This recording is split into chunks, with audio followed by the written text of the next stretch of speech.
स्वागत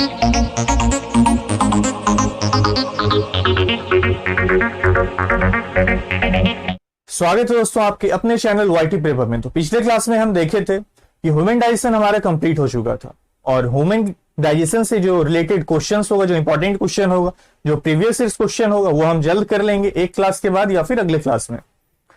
तो आज का हमारा टॉपिक होगा, जिस तरह एनिमल न्यूट्रिशन हम कवर किए उसमें देखे ह्यूमन डाइजेशन, तो आज का हमारा टॉपिक होगा प्लांट न्यूट्रिशन। तो पहले अब प्लांट न्यूट्रिशन कवर कर लेते हैं, फिर हम ह्यूमन फिजियोलॉजी की तरफ बढ़ेंगे, जिसमें कि रेस्पिरेशन, एक्सक्रीशन वगैरह को देखेंगे। तो आज का हमारा टॉपिक है प्लांट न्यूट्रिशन, जो कि काफी इंपॉर्टेंट टॉपिक। इससे एक दो क्वेश्चन आपका कंफर्म है कि आ सकता है। प्लांट न्यूट्रिशन, पौधे का पोषण या पोषण हम बोल सकते हैं। तो जिस तरह हम एनिमल न्यूट्रिशन में देखे कि न्यूट्रिशन दो टाइप्स का था, यहां पे भी वो देखने को आपको मिलेगा, एक ऑटोट्रॉपिक और दूसरा हेटरोट्रॉपिक। ऑटोट्रॉपिक को हम हिंदी में क्या बोलते हैं? स्वपोषित, और हेटरोट्रॉपिक को परिपोषित। स्वपोषित पोषण और परिपोषित पोषण।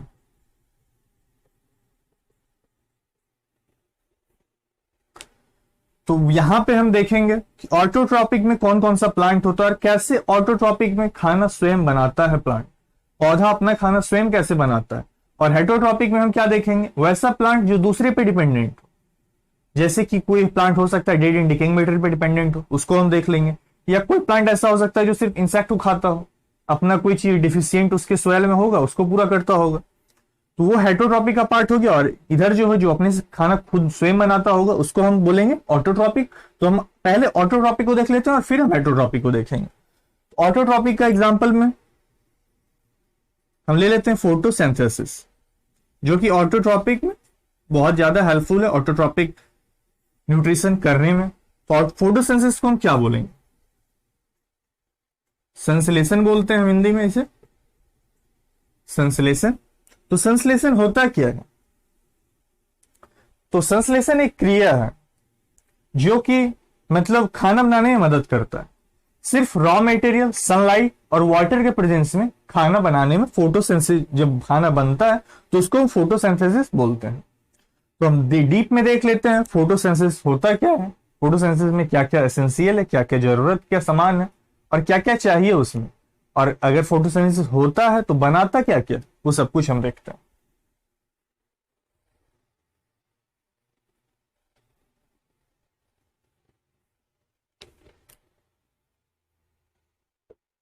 फोटोसिंथेसिस, संश्लेषण।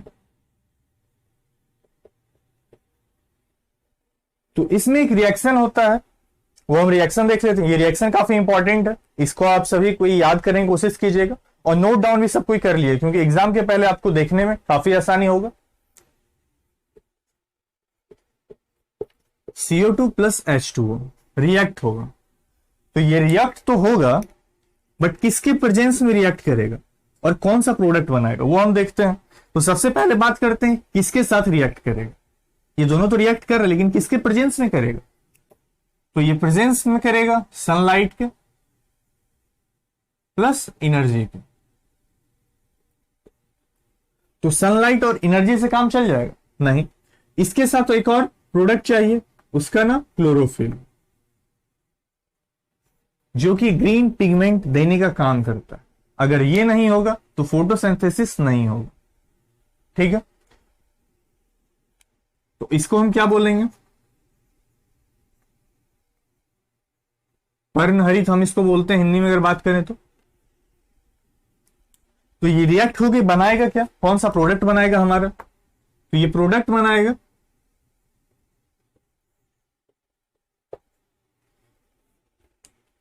C6H12O6। हालांकि ये सबको पता होगा ये प्रोडक्ट कौन सा है, ये हमारा ग्लूकोज है, जो कि एक एनर्जी का फॉर्म है, फॉर्म ऑफ एनर्जी। किसका स्रोत है? ऊर्जा का। और O2 इवॉल्व हुआ, तो ये O2 गैस है, जब रिएक्शन होता है तो कोई ना कोई गैस इवॉल्व होता है, तो इवॉल्व होके बाहर चला गया और मतलब ऑक्सीजन हमारे इन्वायरमेंट में आया, उस ऑक्सीजन का हम क्या करते हैं सभी को पता है, रिस्पायर करते हैं। ये हमको समझ में आ गया होगा सभी को रिएक्ट कैसे हुआ। तो हम देखते हैं जिस तरह हमारे बॉडी में दो प्रकार का एनर्जी था, एक इंस्टेंट एनर्जी था, एक स्टोर्ड एनर्जी था, उसी प्रकार प्लांट में भी तो होगा। प्लांट मतलब ये एक ऑर्गेनिज्म है, जिस तरह हम सबका विशालकाय शरीर है, उसी तरह प्लांट का भी जो बॉडी है वो भी बहुत ही ज्यादा बड़ा है। हम सब अपने रिस्पेक्टिव में देखें तो कई गुना ज्यादा बड़ा होता है। तो उसमें भी दो टाइप्स का होगा एनर्जी, एक इंस्टेंट होगा जो तुरंत देता होगा, और एक रिजर्व एनर्जी होगा। तो उसको देख लेते हैं।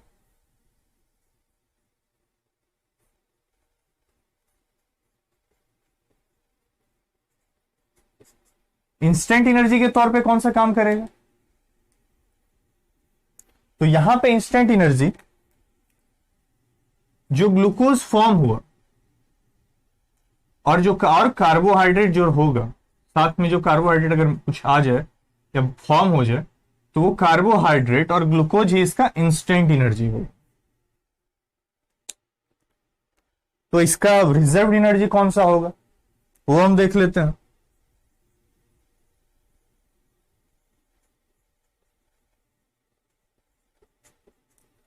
तो प्लांट का रिजर्व एनर्जी क्या होता है, क्वेश्चन आ जाता है क्या होगा और क्या हो सकता है। अगर क्वेश्चन में आ जाए, आपको ऑप्शंस दिख जाए, what is the reserve food of plant आ जाए, मतलब रिजर्व खाना जो होता है, संग्रहित खाना पौधे का क्या होता है, आपको ऑप्शन आ जाए, फैट होता है, ग्लूकोज होता है, स्टार्च होता है, सेलुलोज होता है, तो आपका आंसर क्या होगा? तो हम देख लेते हैं आंसर क्या होगा। रिजर्व एनर्जी के फॉर्म में प्लांट में क्या होगा, तो इसका आंसर हमारा स्टार्च होगा, जो कि आप सुने होंगे घर में कि आलू में काफी ज्यादा स्टार्च पाया जाता है। या फिर अगर हम रोटी खा रहे हैं, अगर रोटी जो है बासी हो जाए तो उसमें भी स्टार्च काफी मात्रा में पाया जाता है। तो एनर्जी का फॉर्म हम देख लिए, इंस्टेंट एनर्जी का फॉर्म एक रिजर्व एनर्जी। इंस्टेंट एनर्जी हम उसको बोल सकते हैं जिसको हम यूटिलाइज तुरंत करेंगे। और रिजर्व एनर्जी का बात करें, जैसे हम ह्यूमन में देखे थे कि रिजर्व एनर्जी के तौर पे फैट काम कर रहा था, तो उसी तरह यहां पे स्टार्च काम कर रहा है। मतलब जैसे अगर प्लांट का मान लें, प्लांट को कोई न्यूट्रिशन नहीं मिला, कहीं से पानी नहीं मिला, या एक दिन बादल नहीं निकला, या कुछ ज्यादा अंधकार है, कुछ भी कंडीशन हम मान लेते हैं, उस कंडीशन में इसका कोई रिएक्शन नहीं हो पाया और कोई भी खाना नहीं बना पाया, तो क्या एक दिन में मर जाएगा? बिल्कुल नहीं। तो वहां पे जो स्टार्च उसके पास जो कलेक्टेड होगा, जो जमा होगा, रिजर्व में होगा, उसका यूटिलाइज करेगा और वहां से भी एनर्जी लेगा। ठीक है, हम ये क्वेश्चन काफी इंपॉर्टेंट है रिजर्व एनर्जी के बारे में, तो हम सभी के बारे में रिवाइज कर लेते हैं एक बार। एनिमल में कौन सा होता है, फंगस में कौन सा होता है, सब कुछ देख लेते हैं। साथ में आप नोट्स बनाते रहिए, नोट्स बनाइएगा, आप सबके लिए काफी हेल्पफुल होगा। और डाउट जितना हो सके उतना पूछने का कोशिश कीजिए, इससे आपका फायदा होगा। मैं बार बार बोल रहा हूं, जितना आप मतलब डाउट को क्लियरफाई कीजिएगा, उतना ही आपके पास कंटेंट बढ़ेगा उसके रिगार्डिंग। फिर आप आगे बनाए, फिर आपको डाउट हुआ, फिर उसको मतलब हम आपको अगर आंसर बताए, फिर आपको उसके बारे में पता चलेगा, हो सकता है कुछ ज्यादा जानकारी पता चले, तो उसका ये फायदा हुआ एग्जाम में जैसे ही क्वेश्चन पलटिएगा आप टिक मार दीजिए। तो इसीलिए से जितना हो सके उतना क्वेश्चन बनाते चलिए। तो हम बात कर रहे थे रिजर्व फूड ऑफ प्लांट का हम देख लिए थे, एनिमल का हम देखते।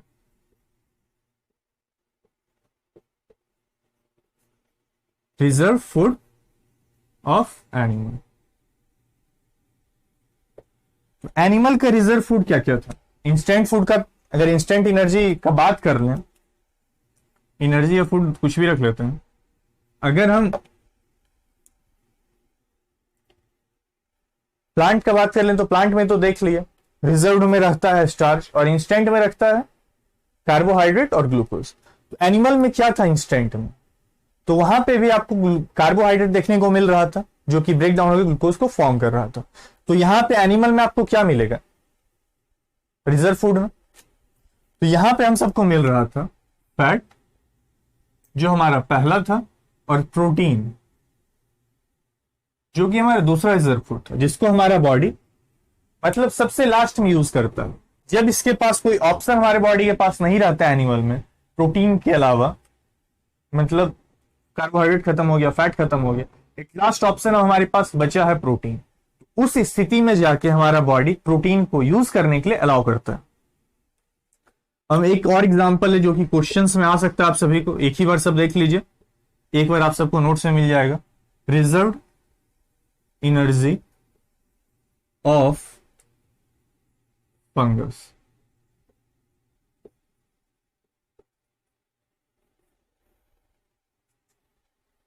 रिजर्व्ड एनर्जी और फूड ऑफ फंगस। फंगस जो होता है उसका रिजर्व्ड एनर्जी या खाना क्या होता है? तो इसका आंसर हमारा रिजर्व्ड एनर्जी फंगस का क्या होगा? ग्लाइकोजन। ग्लाइकोजन। अगर रिजर्व फूड का बात करें तो एनिमल में रिजर्व एनर्जी अलग होता है और रिजर्व फूड अलग होता है। अगर एनिमल का हम बात कर ले रिजर्व फूड क्या होगा, तो एनिमल का भी ग्लाइकोजन ही होगा। यहां पे थोड़ा वैरी कर रहा है, रिजर्व फूड ऑफ एनिमल, तो इसका आंसर हमारा क्या होगा? ग्लाइकोजन। और रिजर्व एनर्जी का बात करें, एनर्जी का फॉर्म का बात करें, तो वहां एनर्जी कौन देगा? स्टोर्ड में कौन रहता है? फैट, और दूसरा हमारा protein.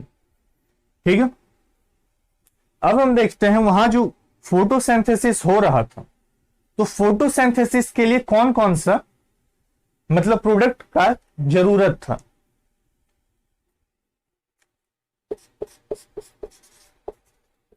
Which product is essential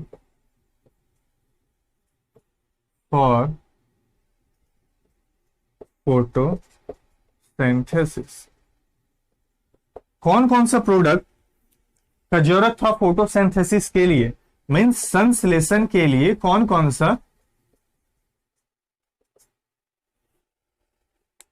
सा प्रोडक्ट का जरूरत था? तो सबसे पहला हमारा होगा, यहां पे हम रिएक्शन में देखे थे, रिएक्शन आप देख लीजिए, यहां पे CO2 प्लस H2O था, रिएक्ट कर रहा था एनर्जी प्लस सनलाइट के फॉर्म में, और साथ में कौन सा था? क्लोरोफिल। तो यहां ग्लूकोज फॉर्म कर रहा था प्लस O2। तो यहां पे आपको कौन कौन सा रॉ मटेरियल दिख रहा है? सबसे पहले रॉ मटेरियल की अगर बात कर लें, जिससे कि खाना बनाया जाता है, तो रॉ मटेरियल के तौर पे यहां पे क्या यूज हो रहा है? सबसे पहले कार्बन डाइऑक्साइड,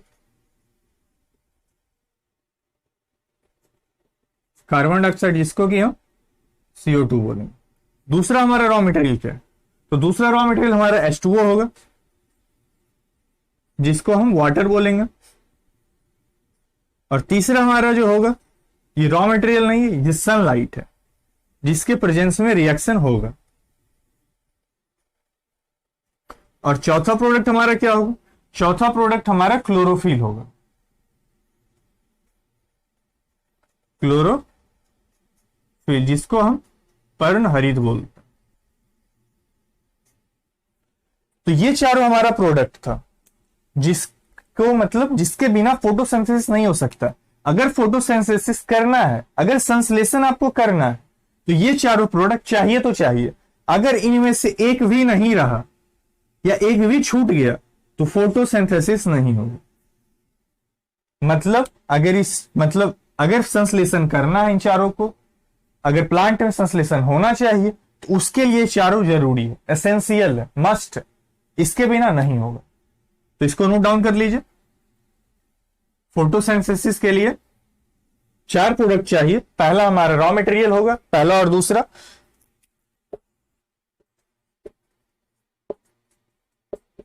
रॉ मटेरियल में क्या होगा? एक कार्बन डाइऑक्साइड होगा, दूसरा वाटर होगा, और तीसरा हमारा सनलाइट है, सूर्य का प्रकाश, और तीसरा हमारा चौथा है क्लोरोफिल, जिसको हम पर्णहरित बोलते हैं। तो इसके आगे हम अब देखते हैं क्लोरोफिल आता कहां से, और किचन ऑफ द सेल कौन है, फैक्ट्री ऑफ द फूड कौन कहलाता है? तो मैं इरेज कर देता हूं।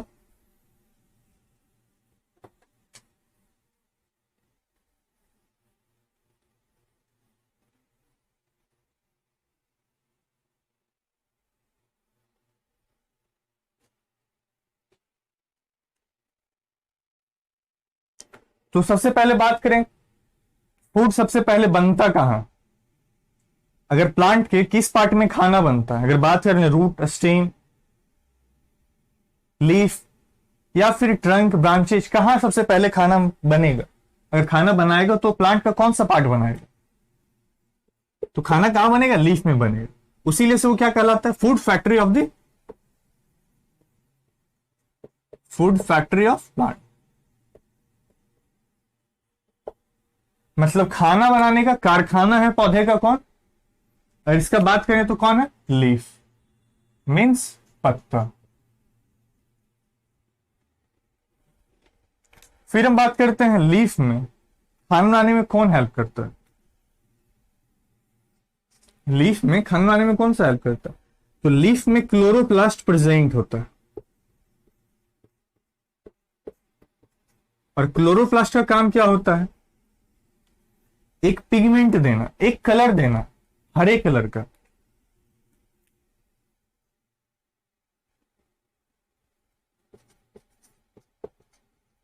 गिव है ग्रीन पिगमेंट। तो उस ग्रीन पिगमेंट का क्या नाम है?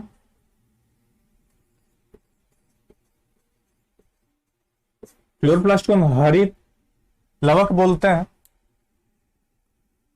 तो क्लोरोप्लास्ट एक ग्रीन पिगमेंट देता है, तो उस ग्रीन पिगमेंट को हम क्या बोलेंगे? तो उसका नाम क्या है? क्लोरोफिल। और क्लोरोफिल ही हमारा खाना बनाने में मदद करता है, जो कि प्रेजेंट है हमारा लीफ में। तो क्लोरोफिल, जिसको हम हिंदी में क्या बोलते हैं? पर्णहरित। तो किचन ऑफ दी कौन कहलाएगा? Kitchen of the plant. तो ये हमारा क्लोरोप्लास्ट कहलाएगा, किचन ऑफ द प्लांट।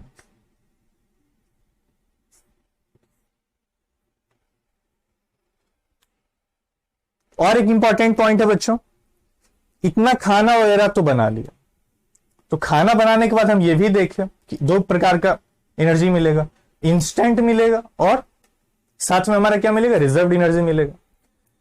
तो अगर मान लेते हैं जैसे प्लांट में एनिमल में था कि खाना हम सब खाए, यूज किए ग्लूकोज के फॉर्म में, यूटिलाइज करना हुआ तुरंत खेले, उसमें यूटिलाइज हुआ, और फिर चाहिए तो हम फैट के रूप में निकाल रहे, तो कहीं ना कहीं स्टोर हो रहा था लीवर में, एब्डोमेन रीजन में, या कहीं ना कहीं हम सबके बॉडी में स्टोर हो रहा था। तो अगर ये खाना बना रहा है किचन ऑफ द सेल या फिर food factory of the plant, कोई भी खाना बना रहा है, तो खाना बनाने के बाद अगर इंस्टेंट एनर्जी बन रहा है, ग्लूकोज कार्बोहाइड्रेट बन रहा है, प्लांट उसका यूटिलाइज करेगा। अगर उसके बाद रिजर्व फूड में गया स्टार्च के फॉर्म में, अगर वो भी प्लांट धीरे धीरे यूज कर रहा, उसके बाद एक्सेसिव स्टार्च अगर बन जाए, तो फिर प्लांट क्या करेगा? हम उसको देख लेते हैं।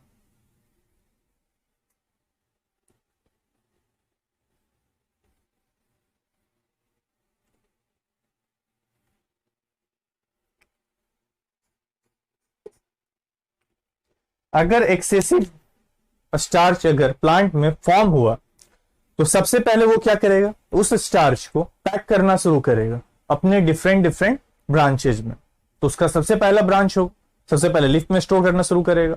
उसके बाद फ्रूट्स अगर उस प्लांट में है तो उसमें स्टोर करना शुरू करेगा। अगर वेजिटेबल्स है तो उसमें स्टोर करेगा, और नहीं अगर कुछ है तो फ्रूट में स्टोर करेगा। तो स्टोर कहां कहां किया? In form of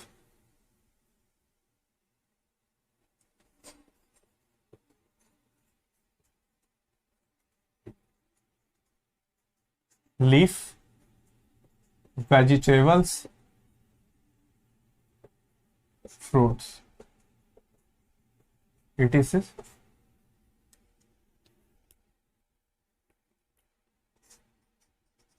in excessive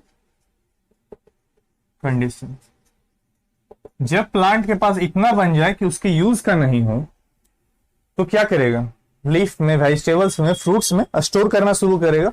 उसीलिए से बोला जाता है कि हरा सब्जी या फल खाने से हम सबको एनर्जी ज्यादा मिलता है, क्योंकि स्टार्च है, और स्टार्च से क्या मिलेगा? ग्लूकोज मिलेगा, और ग्लूकोज से फिर हम सब, पता है ग्लूकोज एनर्जी का फॉर्म है, यूटिलाइज हम सब करते हैं। तो यही है आज का हमारा फोटोसिंथेसिस का क्लास था प्लांट न्यूट्रिशन के टॉपिक में।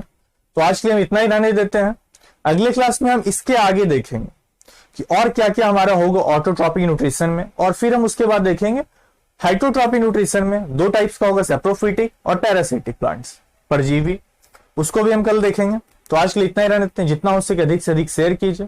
जो अभी तक सब्सक्राइब नहीं किए हैं वो पहले सब्सक्राइब कीजिए और फिर लाइक कीजिए। सब्सक्राइब करने के साथ साथ बेल आइकन को दबाना मत भूलिएगा, क्योंकि अगर बेल आइकन आप दबा देते हैं तो उससे आपको सारे हमारे लेटेस्ट नोटिफिकेशन मिलता रहेगा। तो धन्यवाद।